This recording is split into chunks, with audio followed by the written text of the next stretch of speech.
Hello team players! In today's video, I'm not going to be talking about a new archetype, but an old one that got expanded in Howl the Wild. If you don't know, the Beastmaster Archetype allows you to get an animal companion if you don't already have one, and have up to 4 animal companions.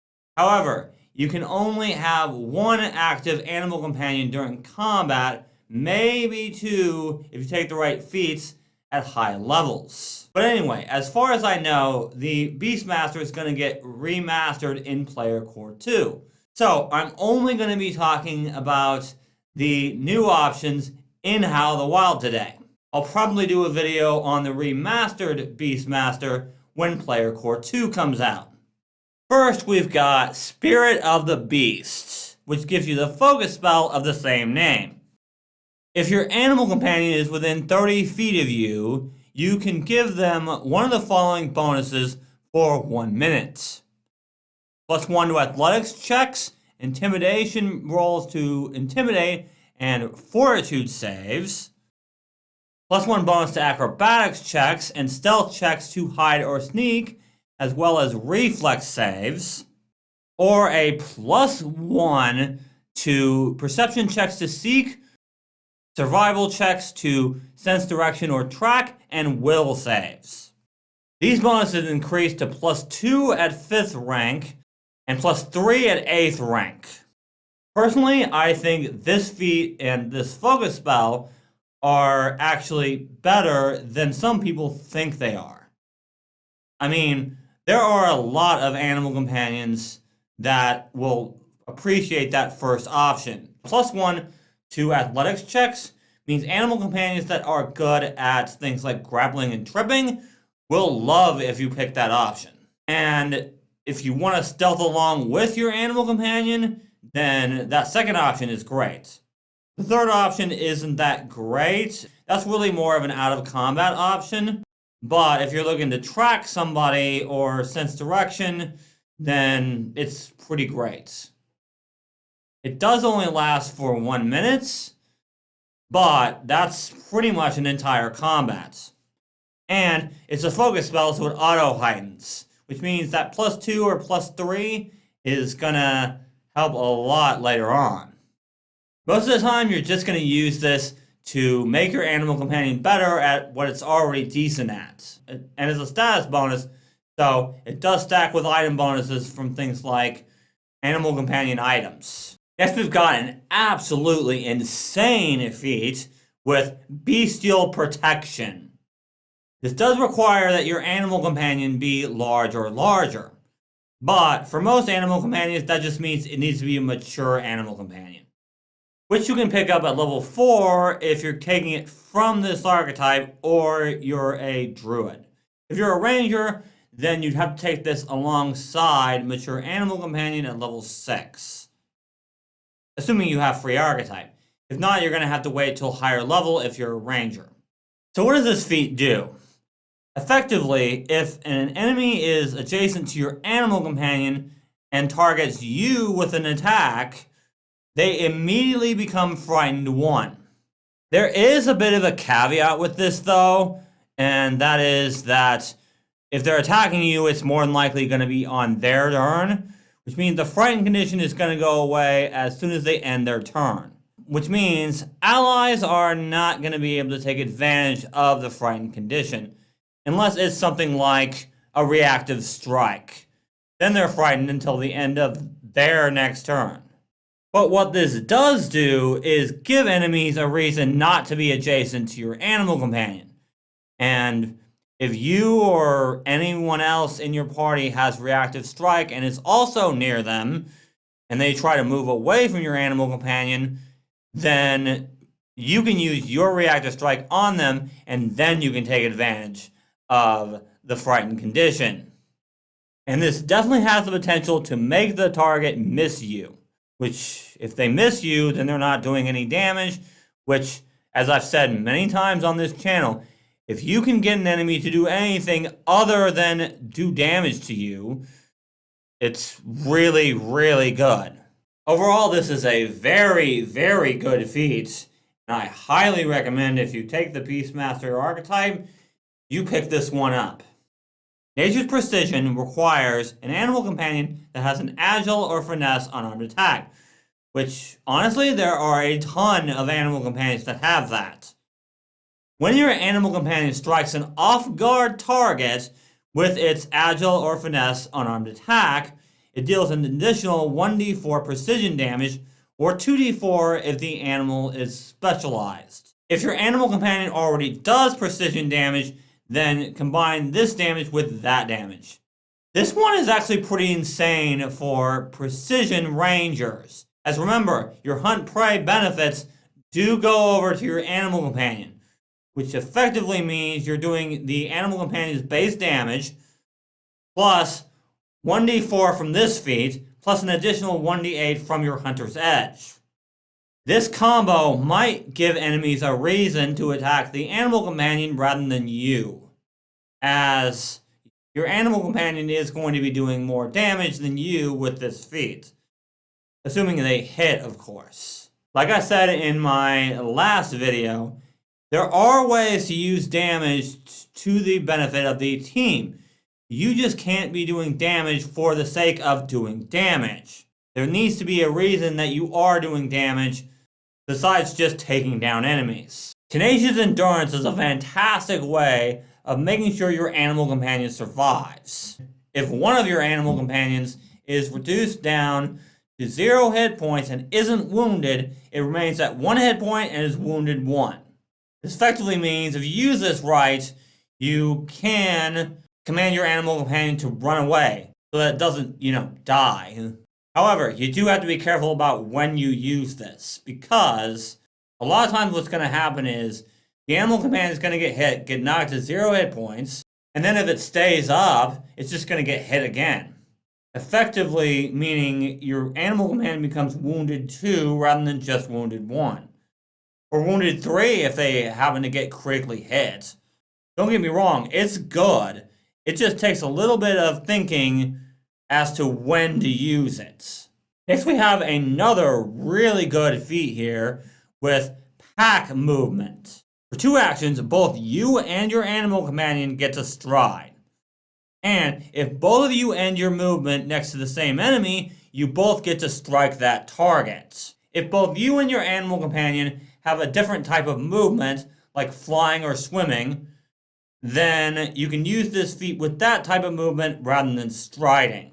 This right here is pretty insane action economy, because if you use it right, it's 4 actions for 2 actions, which is stupid good.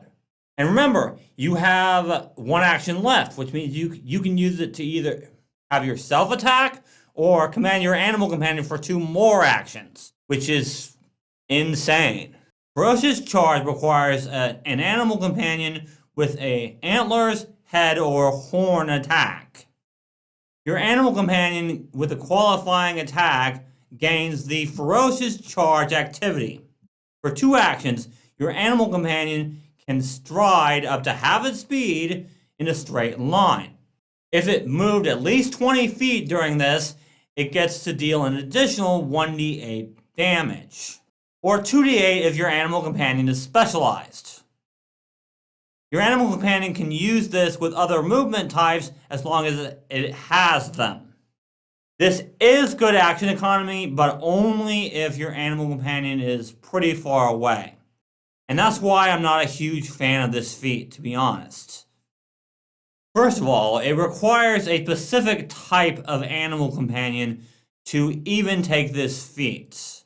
And secondly, at the end of the day, it is just damage. I personally think Nature's Precision is better because it gives you a reason to make the opponent off guard. And if you're going to make an opponent off guard, you may as well make it off guard to everyone rather than just your animal companion. Don't get me wrong, there are definitely ways of using this feat for teamwork. It's basically a sudden charge for your animal companion. So anything that works with sudden charge would work with this. But I think most people are simply going to use this to get their animal companion into combat quickly and do some extra damage if they move far enough. Which is fine, but I'd rather this feat give you a reason to make the opponent off guard, but honestly, I would rather this feat make the opponent off guard or something similar to that, or give you a reason to make the opponent off guard. Running Kick, on the other hand, is very good. This one requires an animal companion with a hoof, foot, or talon unarmed attack. Your animal companion gains the Running Kick activity. For 2 actions, your animal companion can stride up to twice its speed and make a qualifying attack at any point during that movement. This does not trigger reactions from the creature that you hit. This is fantastic on any animal companion that has a lot of speed, as you can use this pretty much every round, and it gives enemies a reason to chase after your animal companion. And if they're chasing after your animal companion, they're not attacking you, which is fantastic. And remember, even if the target of your strike has reactive strike, they don't get to use it against this attack, which is another reason to chase after your animal companion. If you've got the right animal companion, I would definitely pick this up. Next, we've got another fantastic one with Sinking Jaws. This one requires an animal companion with a Jaws or Fangs unarmed attack. This is a 1-action activity, but if your animal companion has a foe grappled or restrained, most likely by its jaws, then you can deal automatic damage equal to your companion's level, which is your level, plus its strength modifier.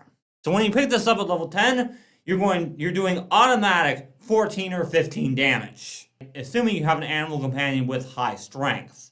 Not only does this give you a reason to have your animal companion grapple a target, but it also gives the target a pretty good reason to try to escape from the grapple.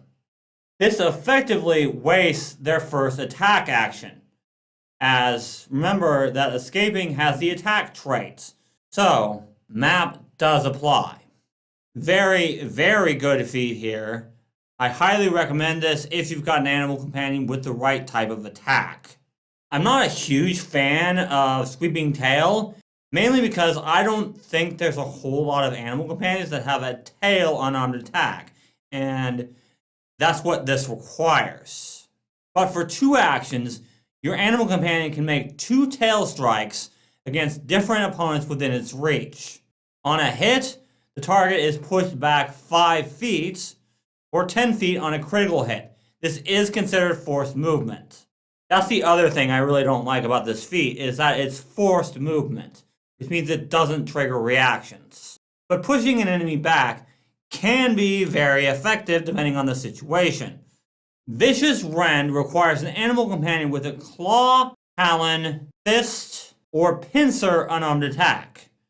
For 2 actions, your animal companion can make 2 qualifying attacks against the same target.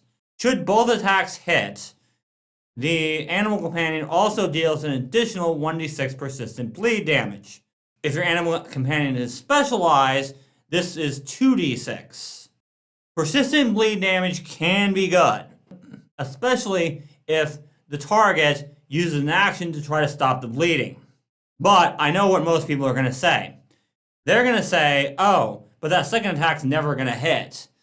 And I say to that, not if you're working as a team.